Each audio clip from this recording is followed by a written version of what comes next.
Are you struggling to find a workout routine that is actually suitable and manageable for you? Well, stay tuned my friend, because in today's video I'm going to give you a full body routine that is for absolute beginners so that you can follow it along accordingly.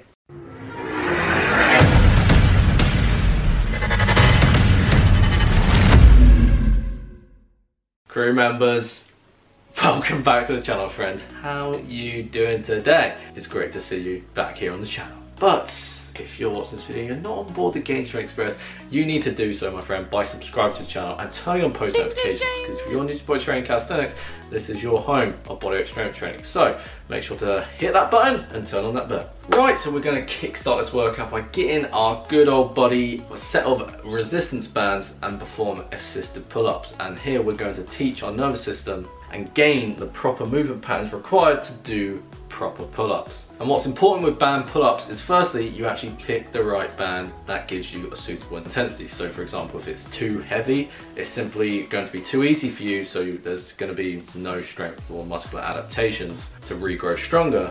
But then again, if the band is too light, your form is going to suffer to the extent in which, you know, you're only just going to suffer from workout plateaus. So once you've got the band sorted, you're going to wrap it around your body, hang from a bar with a mid-grip position, palms facing away from you, and from a passive hang, we're going to transition into an active hang by retracting and depressing the scapula, pulling the shoulder blades down and back whilst keeping the elbow straight. And from here, as we set the scapula correctly, we're going to pull up to the bar, get our chest to the bar, pause at the top, lower back down with control. And once we get back down to that active hang, we're going to maintain this position, maintain full body tension for a second again, pull up, pause, come back down with control, and repeat for repetitions. And if you're struggling with this whole scapular retraction and activating the scapula when it comes to pull-ups, then make sure to check out this card here, as I'll link right now to my scapular pull-up tutorial, which will help you solve exactly that. Right, so the next exercise we're going to move on to once we've got our pull-ups done is incline push-ups, because here we're simply mimicking the exact same patterns of push-ups on the floor, but just using an incline and an elevated surface to push from to make the exercise to your current strength level. And so the level of the incline will ultimately determine the level of the intensity. So the lower the incline is and the more horizontal you are, the harder it's going to be. But the more incline you are, the easier the exercise is going to be, because there's less resistance. So make sure the exercise is challenging but also manageable. So shoulder width apart, you're going to place your hands on the elevated surface. Ensure that you keep your core engaged, your glutes squeezed to maintain full body tension. And as you lower yourself down, keeping your elbows tucked in by your sides, you have to descend until your chest touches the surface you're pushing from, and then press back up, pause and squeeze the pecs for a second, come back down and repeat for repetitions. Ensure you're doing your push-ups with proper controlled technique, as this will build strength in the most efficient and effective way, because performing this exercise with proper form is going to get you the fastest results. Right now we're going to move down to the lower body and load those tree trunks with step-ups. And when done properly, this is a very great way, a very effective way to load the quads, the glutes and the adductors in particular, but again, only when done properly. So you want to find an object that allows you to get a good range of motion, so stepping down to at least 90 degrees. So it's kind of like the same principles with your basic squats. Once you get in the starting position, you're going to lower yourself down with control and lift your foot all the way up while keeping the opposing leg straight. Now of course, once you've done that, you proceed back down with control and repeat for repetitions. And the absolute key with step-ups, my friend, is to ensure that you're keeping the load, your body weight that is, over the top of the leg, i.e. the leg that's actually working. Because when you actually treat this like, you know, a step up, like you're walking up steps, the exercise is going to be just so damn easy to the point in which, you know, there's going to be no strength or muscular adaptations required. But when you use little to no assistance from the rear leg, the working leg has to work significantly harder, because the load has actually increased to such a larger extent, which is exactly what we want to be doing. So with that said, make sure you choose the harder route, because although it's going to be way more challenging, it's going to be way more rewarding.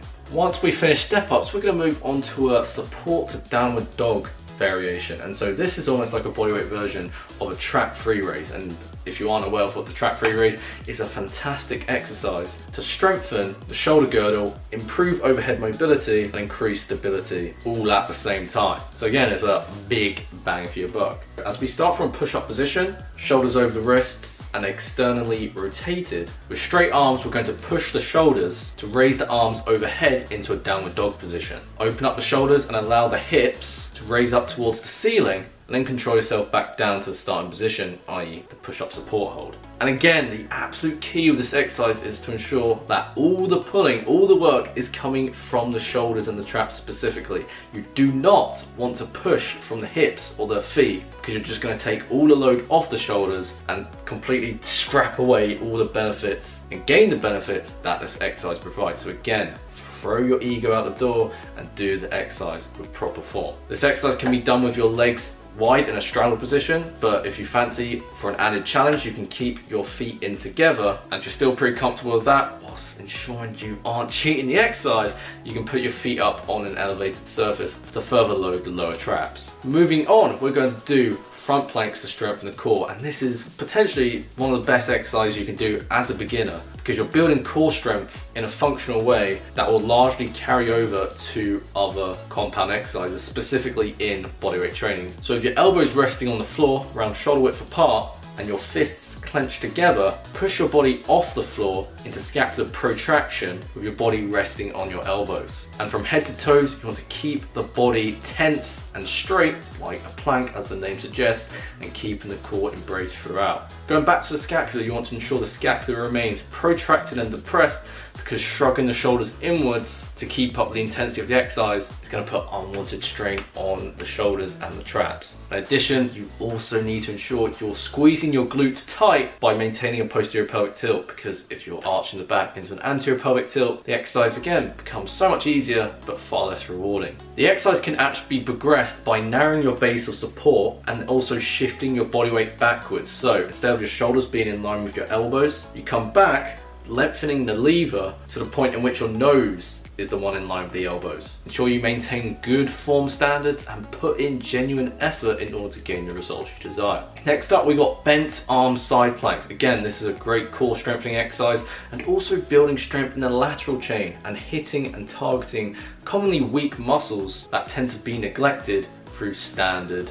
traditional exercises. Position yourself so your shoulder is nicely in line with your elbow. Squeeze those glutes tight to maintain tension and stability throughout the entire body when performing this static hold, and maintain rhythmic breathing. You do not want to hold your breath, my friend. As I explained in my breathing tutorial on this YouTube channel, you want to ensure that you're breathing in through the stomach and out in a controlled fashion. The exercise can be regressed by dropping down onto your knees, or progressed by actually going into a straight arm plank, so that your elbows is kept in a straight position to further increase shoulder stability. Now, finishing up the workout and adding the icing on the cake, we're going to do some bird dogs to condition the posterior chain. So when lifting your leg in this exercise, you almost want to think about isolating your glute by squeezing your glute, as I've said so many times in this video, and keeping your hands underneath your shoulders and your knees underneath your hips. And as you go into hip extension, ensure that you keep your core embraced, maintaining a posterior pelvic tilt, because arching the lower back will defeat the purpose of the exercise and diminishing the benefits we want to gain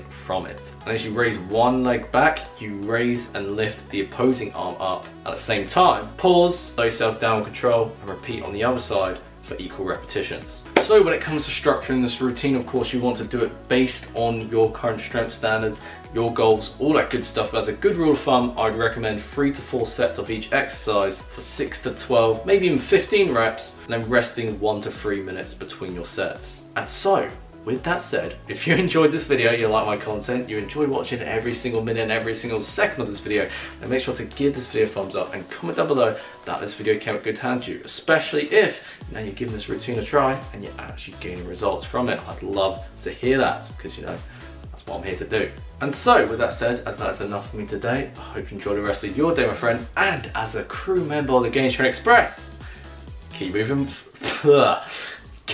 forward, my friend.